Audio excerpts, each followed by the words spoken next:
I have a trade that haunted me into my sleep last night. So we're going to talk about that quickly, and then we're going to look for some setups.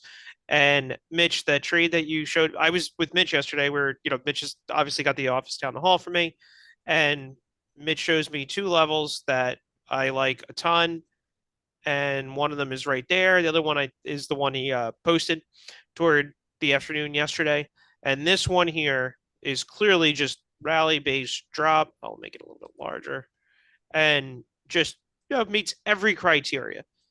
But last night at between 6 and 8, I was tied up with some family stuff.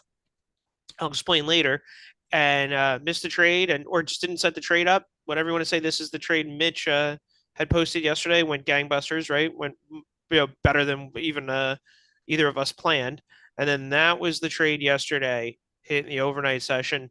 Made a leg down that was pretty good. Got you right around 3 to 1, and if you hung on, you got 3 to 1, and really got a lot better than that. But like, I had checked this unfortunately before going to bed, and it irritated the hell out of me because I had the trade.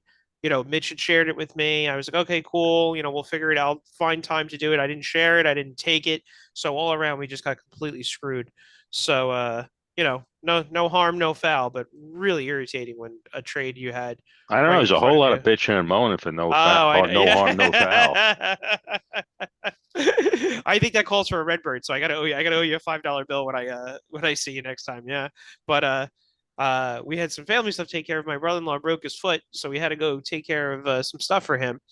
And just the night by the time we did that, had dinner, and then ate all that kind of stuff. I didn't have time to look at the market, and yeah, like Mitch said, a whole lot of bitching and moaning. All right, on to like making money, or trading, if you will. So let's actually get